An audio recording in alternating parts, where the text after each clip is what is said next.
Hello students, तो class third से हमारा लेसन नंबर 7 चल रहा था, टाइम गोस ऑन।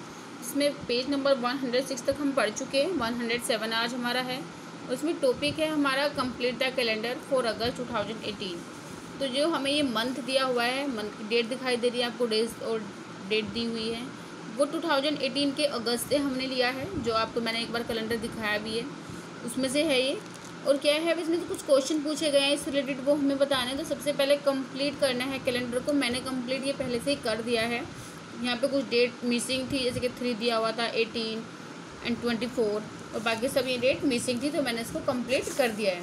अब नेक्स्ट स्टूडेंट्स में क्वेश्चन है colour of the Sunday in red. जो भी आपको यहाँ पे देखिए संडे दिए हुए हैं, वो आपको रेड कलर से कलर करने हैं। अगर आपके पास बुक है और बुक में तो फिर ये सब होगा ही, तो आपको रेड कलर से यहाँ पे कर देना है। ओके, अब नेक्स्ट हमारा है, अब स्टूडेंट नेक्स्ट इसमें क्वेश्चन है कि मंथ का जो एंड हो रहा है, तो उसमें कौन सा डे बैठ रहा है। तो मंथ का एंड हमारा 31 पे हो रहा है। तो अब देखेंगे हम यहाँ पे 31, तो 31 में क्या बैठ रहा है हमारा, फ्राइडे। तो यहाँ पे क्या आएगा, यहाँ पे आएगा फ्राइडे। अब नेक्स्ट इसमें क्वेश्चन हमें दिया हुआ है, right the number of days in the month. तो इस मंथ में कितने डेज हैं, उनके नंबर्स में हमें लिखना है। तो 31 का हमारा मंथ है, तो 31 ही हमारे डेज होंगे। ओके, नेक्स्ट में पूछा गया है, वो डे इज इट ऑन 13 अगस्त। 13 अगस्त में कौन सा डे बैठ रहा है। 13 अगस्त ये है यहाँ पे, और यहाँ पे क्या बैठ रहा है, यहाँ पे बैठ रहा है मंडे। नेक्स्ट इसमें पूछा गया है कि सेकंड सैटरडे हमारा कौन सी डेट का है।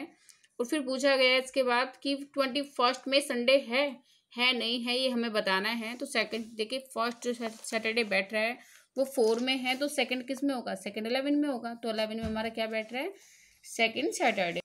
तो यहाँ पे क्या लिखेंगे हम, यहाँ पे लिखेंगे हम 11th। अब नेक्स्ट हम देखते हैं 21 डेट मैंने बता दिया ना, क्वेश्चन पूछा गया है इसमें। तो 21 में हमारा क्या बैठ रहा है, ट्यूसडे। इन्होंने क्या बोला है, इन्होंने बोला है कि 21 में संडे बैठ रहा है क्या, हमसे पूछा है। तो नो, 21 में तो ट्यूसडे है, संडे तो है ही नहीं। अब नेक्स्ट स्टूडेंट्स क्वेश्चन है, what is the day on the 29th। मतलब 29th में कौन सा डे बैठ रहा है। तो अब हम देखते हैं 29th डेट क्या है हमारी, यहाँ पे है। तो क्या बैठ रहा है, वेडनेसडे बैठ रहा है। अब इन्होंने पूछा है कि इस डेट से नेक्स्ट वाला जो वीक है उसमें कौन सी डेट रहेगी, मतलब इसी डे में, वेडनेसडे में। तो अब देखते हैं, यहाँ पे 31 में हमारा लास्ट हो रहा है, तो 1 2 3 4 5, तो 29 के नीचे 5 आ रहा है। तो 5 में यहाँ पे क्या लिखेंगे, 5 सितंबर, क्योंकि अगस्त के बाद क्या आता है, अगस्त के बाद आता है हमारा सितंबर। तो 5 सितंबर इसमें आएगा। नेक्स्ट स्टूडेंट्स पूछा गया है कि थर्सडे, इस मंथ में थर्सडे कितनी बार आया है, कितने डेज आए हैं थर्सडे के। तो देखिए हम यहाँ पे देखते हैं, कहाँ है यहाँ पे हमारा थर्सडे, यहाँ पे तो 1 2 3 4 5, तो 5 टाइम्स क्या आया है, थर्सडे। नेक्स्ट स्टूडेंट इसमें जितने भी आपके क्वेश्चन हैं सब में 2018 कैलेंडर, क्योंकि इस बुक में दिया हुआ है। अगर आपकी बुक में 2019 या 2020 होगा, तो यहाँ पे जहाँ पे भी 2018 लिख रहा है, आपकी बुक में अगर 2019 का है होगा तो 2019 होगा। और अगर आपकी बुक में 2006 7 जो भी है, तो वो यहाँ पे वही ईयर होगा। ओके, तो इन्होंने पूछा है कि 2018 में संडे, मतलब 5 संडे कौन कौन से मंथ में बैठ रहे हैं। तो जनवरी में बैठ रहे हैं, अक्टूबर, अप्रैल, जुलाई, दिसंबर। मैंने चेक कर लिया है, आप भी चेक कर सकते हैं। मैंने वैसे भी आपको नोटबुक में बनवाया है आपकी, उसमें से देख के भी आप इसमें चेक कर सकते हैं। अब नेक्स्ट आपको बताना है कि और कौन सा मंथ है जो 5 टाइम्स आ रहा है। तो वो आपको खुद से कैलेंडर में देखना है और आप यहाँ पे लिख देंगे। नेक्स्ट पूछा गया है कि किसी मंथ में 6 संडे भी हैं। अगर है मतलब नहीं है, बताना है क्यों है तो क्यों, और है नहीं है तो क्यों नहीं है। तो देखिए, संडे 6 नहीं होते किसी भी मंथ में, क्योंकि मंथ में 5 वीक से ज़्यादा तो वीक ही नहीं होते। जब वीक 5 है तो संडे 6 कैसे हो जाएंगे। तो सिंपल सी बात है, इसमें नो आंसर आएगा। तो स्टूडेंट नेक्स्ट हमारा टॉपिक है the true story of pet की देवी। इसमें क्या है, ट्रू स्टोरी पेट की देवी में टाइमलाइन के बारे में बताया। पेट की देवी ने अपनी, वो कहती है कि मेरा नाम पेट की देवी है और वो झारखंड जिले के धानपत गांव में रहती है। ओके, वो कहती है कि उसे कभी स्कूल जाने का चांस नहीं मिला। जैसे आप लोग स्कूल जाते हैं, घर पे मतलब मम्मी पापा सब छोड़ने जा रहे हैं, वैन आ रही है आपके लिए, तब ऐसा कुछ नहीं था। मतलब जो पढ़ना चाहते थे उन्हें भी चांस नहीं मिलता था। तो ऐसे ही पेट की देवी को चांस नहीं मिला स्कूल जाने का। ओके, वो कहते हैं कि जब वो 5 साल की थी, उसने अपनी टाइम लाइन के बारे में बताया। तो सब कुछ ध्यान रखना है आपको, जो भी मैं आपको बता रही हूँ वो ध्यान से सुनना है। वो बोलते हैं कि जब वो 5 साल की थी तो उसके पैर में चोट लग गई थी, मतलब उसका पैर टूट गया था। वो जामुन खाने के लिए पेड़ पे चढ़ रही थी, तो ब्रांच टूटने की वजह से वो नीचे गिर गई थी और उसका पैर टूट गया था। वो कहती है कि अभी भी सर्दियों में उसके पैर में दर्द होता है। अब वो कहती है कि जब वह बकरी चराने जाते थे, मतलब फ्रेंड्स के साथ में जाती थी ना बकरी चराने, तो क्या करती थी, बकरी को तो भूल जाती थी और खेल में लग जाती थी। उसने अपनी सारी टाइमलाइन सब कुछ बताया है अपने बारे में कि वो खेलने में लग जाती थी। और वो जब 10 ईयर्स की थी तो उसको बहुत ज़्यादा डांट पड़ी थी, क्योंकि उसकी एक बकरी गुम हो गई थी, इसलिए उसको बहुत ज़्यादा डांट पड़ी थी। फिर बोलते कि जब उसको वो 15 ईयर्स की थी तो उसकी शादी हो गई थी। उसके हस्बैंड उससे बहुत बड़े थे, और उसे फर्स्ट जो उसकी डॉटर हुई थी, उसकी बेटी हुई थी, वो शादी के 3 साल बाद हुई थी। और उसके बाद 3 बच्चे और हुए, जिसमें उसकी एज रही थी 20, 22, 24 ईयर्स। ओके, तो नेक्स्ट स्टूडेंट्स वो बोल रहे थे कि उसके बाद उसका टाइम बहुत तेज़ी से चलता गया, क्योंकि उसके घर पे बहुत सारा उसे काम रहता था, अपने जानवर की देखभाल करनी थी, बच्चों का ध्यान रखना था, तो बीजी उसे पता ही नहीं चला कब टाइम चला गया। बट जब 35 ईयर्स की उसकी एज थी तो उसे ऐसा लगा कि उसकी दुनिया थम सी गई हो, सब कुछ रुक गया हो, क्योंकि उसके पति बहुत ज़्यादा बीमार हो गए और उस वजह से उनकी डेथ हो गई। और जो उसके पति के भाई थे वो उससे उसके खेत छीनना चाहते थे, जिसमें उसने पेट की देव को बहुत ज़्यादा पिटाई भी की और उसको डायन भी बोला, मतलब बहुत ज़्यादा लड़ाई की। कुछ अच्छे लोगों ने उसकी जान बचाई, उसे उसके भाइयों से, जो उसके हस्बैंड के भाई थे उनसे कुछ अच्छे लोगों ने उसे बचाया। और उसने उनके खिलाफ, जिसने उसे मारा था उसके खिलाफ केस भी लड़ा वो उसने, पेड़ की देवी ने। वो 40 साल की थी जब उसने पहली बार स्टेशन देखा था, पुलिस स्टेशन देखा था उसने पहली बार। और जब 45 साल की उम्र थी उसकी तब उसने पढ़ना लिखना सीखा और 2 साल बाद अपनी बेटी की शादी कर दी। अब वो 50 साल की है। वो क्या करती है, वो अपनी नाती के साथ, मतलब जो उसकी बेटी के बच्चे हैं ना उनके साथ उसे खेलना बहुत ज़्यादा पसंद है। उसके 2 बच्चे पढ़ाई कर रहे हैं अभी। अब स्टूडेंट्स क्या है इसमें देखिए, क्वेश्चन किस तरीके का है। तो टाइमलाइन आपको दी थी ना, पहले कहा था कि टाइम ध्यान रखना है, तो टाइम ध्यान है आपके, तो आप क्वेश्चन को इजीली कर लेंगे।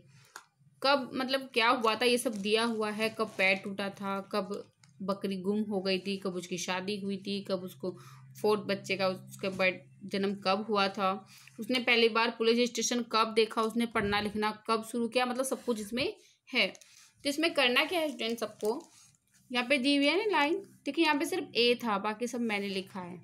तो कैसे करना है ये, उसका पैर कब टूटा था, कितने ईयर की थी वो, यहाँ पे लिख लेते हैं पहले।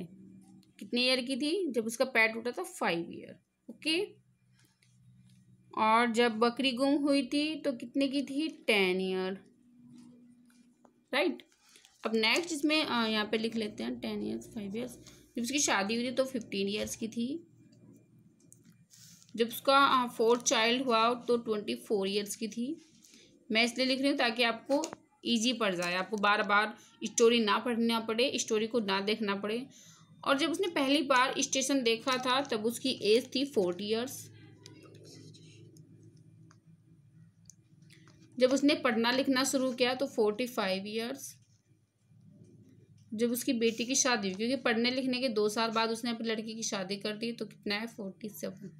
तो यहाँ पे आएगा 47 ईयर्स। ओके, तो यहाँ पे हमें क्या करना है, लाइन दी हुई है, जैसे कि यहाँ पे ब्रोक हर फूट, तो यहाँ पे 5 पहले से दिया हुआ है। सेकंड है कब उसकी बकरी गुम हुई थी, तो 10 ईयर्स की एज में हुई थी, तो मैंने यहाँ पे बी लिख दिया क्योंकि यहाँ पे बी दिया हुआ है। शादी 15 ईयर्स एज में हुई थी, यहाँ पे 15 दिया नहीं था तो मैंने 15 बनाया, यहाँ पे सी लिख दिया। मतलब जो ये दिए हुए हैं उनकी नंबरिंग आपको लिखनी है। अगर यहाँ पे दिए हुए हैं ये डिजिट्स हैं 20, 30, 40 तो ठीक है, अगर नहीं है तो आपको ध्यान से, जैसे कि 10, 15 का कैस कब आएगा, 10 और 20 के बीच में आएगा, तो 10 और 20 के बीच में आपने 15 लिख देना है। नंबर कौन सा, सी, तो यहाँ पे सी लिख देना है। इस तरीके से आपको करना है, मैंने कंप्लीट किया हुआ है। अब नेक्स्ट स्टूडेंट्स हम देखते हैं नेक्स्ट क्या है। नेक्स्ट आपको सबसे पहले तो यहाँ पे एक पिक्चर बनानी है। ओके, और सेम ऐसे जैसे मैंने आपको पिछले दिखाया ना, सेम ऐसे ही आपको करना है, आप खुद से इसको कर लेंगे। ओके, पेड़ की देवी जैसे कि यहाँ पे दिया है, in the blank box draw picture of pet की as a new born baby. New born baby की पिक्चर बनानी है आपकी, कुछ भी आप इसमें बना सकते हैं, अपने मन से नहीं बनाना, इन्होंने यहाँ पे दे दिया है क्या आपको बनाना है। ओके, तो न्यू बॉर्न बेबी की यहाँ पे पिक्चर बनानी है आपकी। Mark on the time line when she was born, इन्होंने एक और दे दिया इसमें कि टाइम लाइन में तब की आपको बनानी है, मार्क करना है जब वो पैदा हुई थी, मतलब उसका जन्म हुआ था। तो जब जन्म हुआ था तब तो एज होती नहीं है ना कुछ भी, तो मैंने यहाँ पे पी बना के यहाँ पे 0 लिख दिया। ओके, क्या बनाया, क्योंकि इन्होंने यहाँ पे हमें कुछ लाइन नहीं दी, कुछ पॉइंट नहीं दिया ABCD, तो P मान लिया और P बना के यहाँ पे 0 लिख दिया। ओके स्टूडेंट्स, तो यहाँ पे अब आपको अपने टीचर्स और फैमिली फ्रेंड से पूछ के ऐसी अपनी लाइन बनानी है, और उसमें कुछ भी आपको ये खुद कंप्लीट करनी है। कुछ भी आपके साथ हुआ हो, कुछ स्पेशल हो, आपको चोट लगी हो, जैसे कि पेट की देवी को चोट लगी थी, वो गिर गई थी, इस टाइप से। जरूर नहीं है आपको सारे फिल करने हैं, ऐसे यहाँ पे ABC और जो भी आपका स्पेशल उसमें हुआ हो वो आप सब लिखेंगे। ओके स्टूडेंट्स, अगर आप 5-6 तक भी फिल करेंगे तो कंप्लीट हो जाएगा, ज़्यादा करने की जरूरत नहीं है। तो स्टूडेंट्स, ये आपको होमवर्क में नोटबुक में नहीं करना है, ओनली रफ नोटबुक में आपको करके देखना है। होमवर्क में आपको क्या करना है मैं बताती हूँ अभी। स्टूडेंट्स, होमवर्क में आपको ये पूरा पेज करना है, यहाँ तक 5 तक। ओके, यहाँ से कंप्लीट द कैलेंडर से 5 तक आपको कंप्लीट करना है नोटबुक में आपको। और मैं आपको इसकी वर्कशीट भी सेंड करूँगी, पर वर्कशीट में मैं आपको ये भरा हुआ आपको नहीं मिलेगा, ये ब्लैंक मिलेगा। ओके, क्योंकि आप फिर क्या करते हैं, वीडियो तो आपको देखनी नहीं, समझनी नहीं है, फिर आप वर्कशीट उठाते हैं और नोटबुक में कर लेते हैं। ओके, तो मैं वर्कशीट आपको सेंड करूँगी। आज के लिए इतना ही, थैंक यू।